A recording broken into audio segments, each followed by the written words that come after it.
For those who have ever felt alone, isolated, misunderstood, or like the weight of the entire world rests on your shoulders alone, I understand. I've been there and I get it.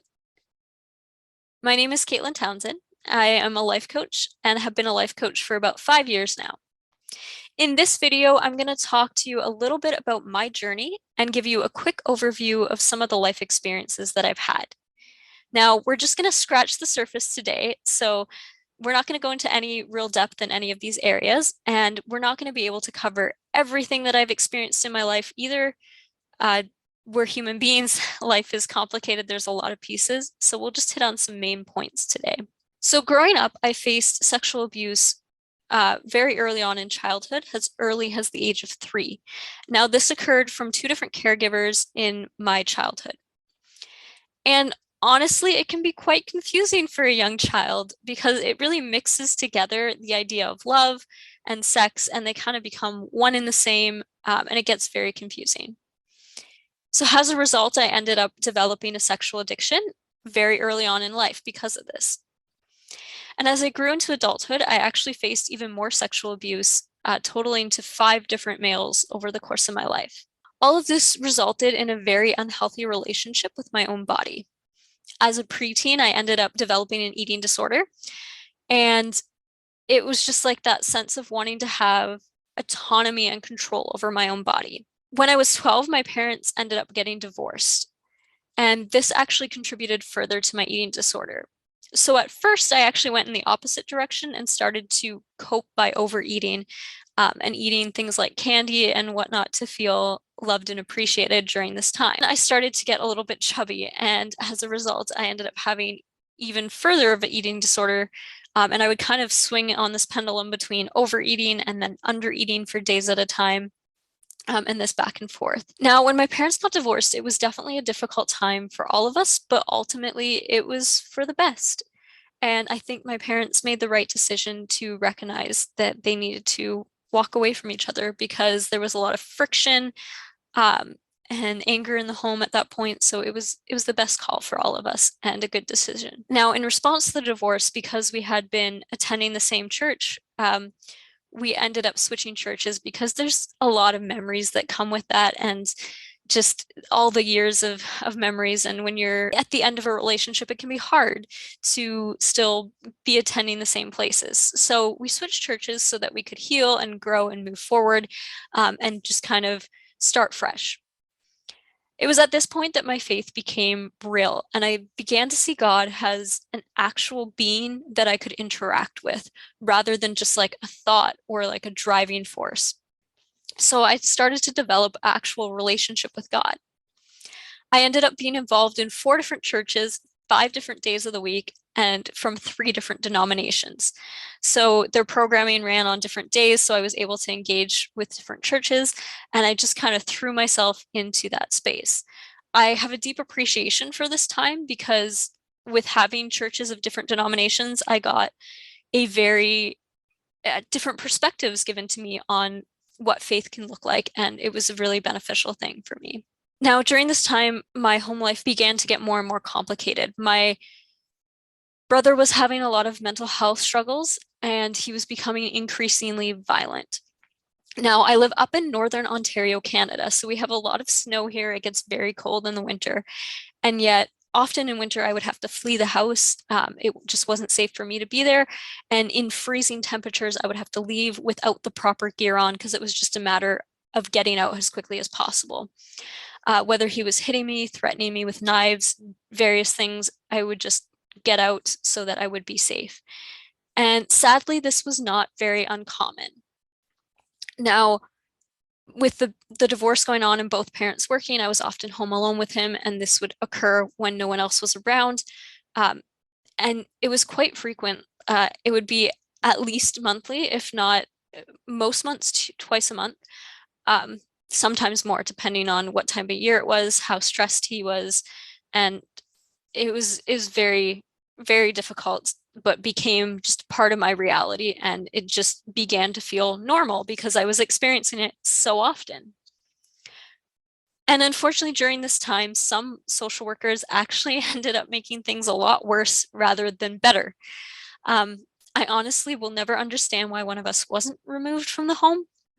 They had all the information they needed to know about how unsafe it was, um, and yet no action steps in that direction were ever taken. I felt betrayed by the system. I felt that my voice wasn't heard, and in reality, it was not being heard, and it wasn't being taken seriously. And that was a very difficult thing to go through. My brother ended up in and out of the hospital eventually after a few years, just trying to sort out all of the mental health struggles. And eventually he ended up attacking my mom one night and finally ended up getting kicked out of the house. So unfortunately, a few months later, after he had been kicked out, he was actually arrested for first-degree murder. And this came as quite a shock. It was shocking. I had understood that he was violent. I didn't really understand the extent of how dangerous he was. And the other element here being that first-degree murder is premeditated and planned and thought out. Many of the professionals that we had been working with had kept gaslighting me over the years, telling me that it wasn't as serious as that. They would say things like, he's just talk, he doesn't actually mean it. They would talk about the times where I actually was getting harmed, as though it was just bouts of anger that he could not control in the moment, and that it was always in the moment, never premeditated or intentional or thought out. Having been through this, I know what it is to not have your voice heard and to have that voice completely disregarded. I also grew up in faith communities that did not allow women to lead in any way.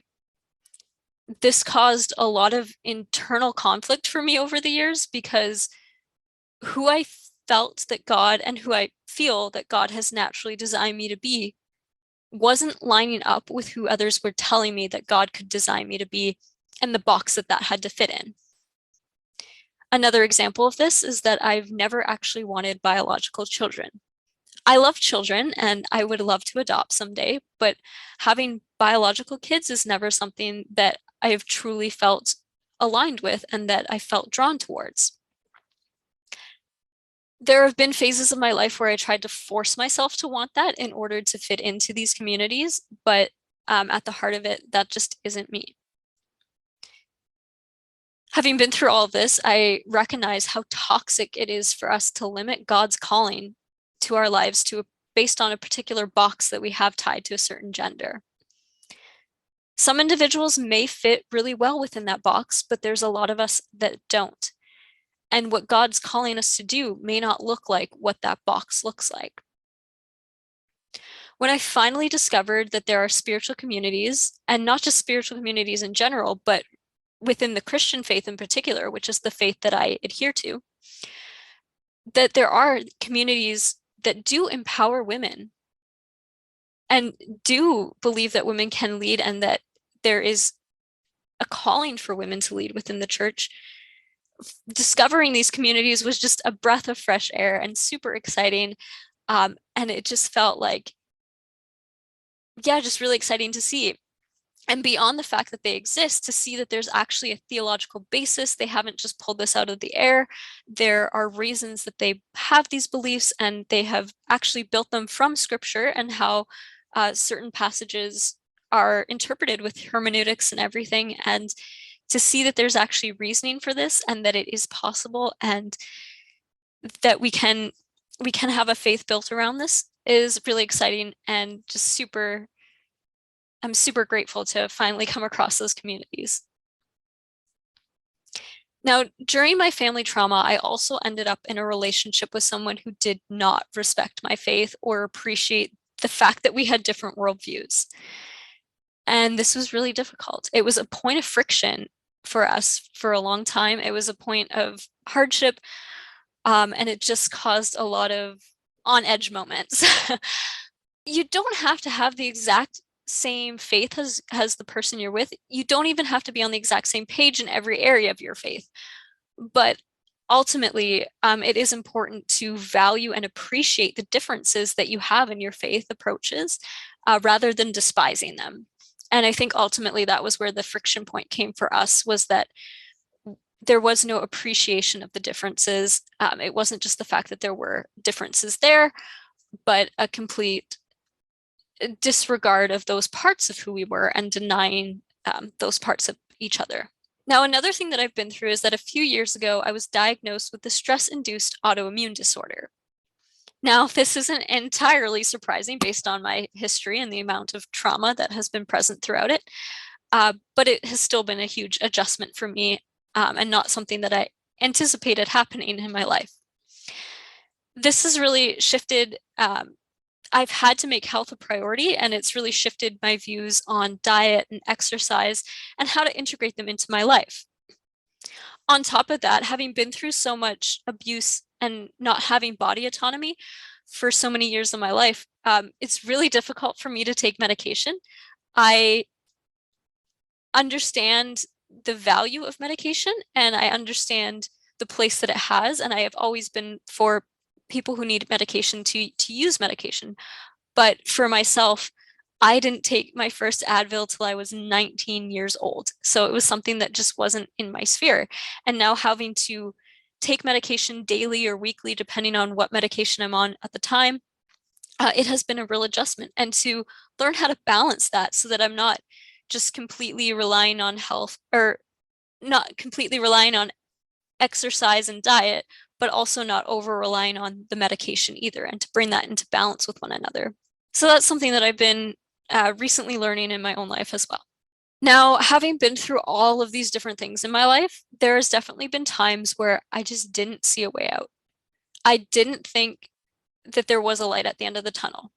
It wasn't just a matter of, oh, I'm never going to get to the light at the end of the tunnel. I questioned whether that light even existed. And for some portions of my life, I didn't think that it did. I didn't think there was an other side to get to, that it would be possible to be where I am today and be possible to be freed from all of this trauma and relationship dynamics that were unhealthy and all of these things that were going on in my life. But for those of you who have ever felt that and who have ever questioned, is there a way out? Is there an other side to get to? I'm here to tell you today that there definitely is, and it's definitely possible. After everything I went through, I had to consciously rebuild and create the future that matched God's desire for my life. Rather than sitting in the wreckage of the circumstance, just accepting that things would never change, I had to choose to stand up and do something about it and to take steps in that direction. I now use the experiences that I've been through to help others do the same. It is possible to rebuild. So I help people not just see that there's a light at the end of the tunnel or see that it's possible for them to get there, but to also break everything down into steps, because sometimes it can feel overwhelming in terms of, okay, I can see that there's a light at the end of the tunnel now, but how do I get there? How do I realistically head in that direction? What do I do to take steps to get there? So I help others build that future and take the steps that they need to in order to get there. That's why I became a life coach and why I think that the life coaching sphere is so important and an essential element to our society and to help people grow in that area. For those of you who are already familiar with Abraham's fortune, you'll be aware that unity is the driving principle and force to everything that we do. Having been through all of these experiences, I believe very strongly that unity is the driving force of healing, and it is the driving force that allows us to take those steps towards rebuilding.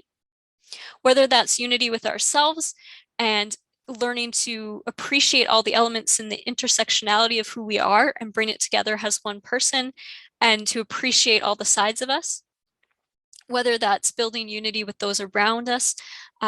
Throughout my family history, there's been so much trauma that healing some of those relationships has taken a large effort on the part of unity and to work towards coming together and to become stronger from it rather than having those points of tension and just overpower. So whether it's family, whether it's friends, there's been friendships that I've had that have really led to a lot of healing in my life, and to just be able to have that sense of unity where we focus on commonalities and appreciate our differences rather than using differences as a point of friction. And of course, unity with the divine as well. So for me, I see the divine as being my relationship with God and Jesus, but I know for some of you, it might be a higher power. It may be a different God. Whatever you view that to be in your life, even if it's just your spiritual essence and the inner part of yourself, rather than an actual outward being, that is an important part to the healing journey as well. And to have connection to that and to have awareness of it and its presence in our lives. Unity is what allows us to rebuild and to head towards a brighter future and to make it possible. The more unified we are with ourselves, those around us, and the divine, the more empowered we are to take those steps forward to the rebuilding process. So that's why Abraham's fortune is built around this idea of unity and the importance of unity and the role that it plays in our lives. So if you have any questions about anything that I've shared today, or you want to share part of your own story, feel free to reach out. My email is katelyn.townsend93@gmail.com. I'd be more than happy to have a conversation, whether we set up a phone call or a digital consultation for free, where we can meet virtually face to face and have a conversation and get to know each other a little bit more. And we can talk about how life coaching might be useful for your own circumstance and to help you move forward in your own life and to take those steps towards that future that you've always wanted, but may not have thought possible and may not have thought doable within a decent timeline too, because sometimes it feels like change is always like arm's length away. But it is possible to start now, and it is possible to build that future and head towards it right away. The future that you've always wanted to live does not have to remain out of arm's reach. It's possible to get there, and I'm here to help you in any way that I can. So thank you for taking the time to watch this. I hope that it was helpful and taught you something and that it was beneficial to your own life. And I hope to hear from you soon. So again, reach out, katelyn.townsend93@gmail.com. I hope to hear from you soon. Have a great day. Bye.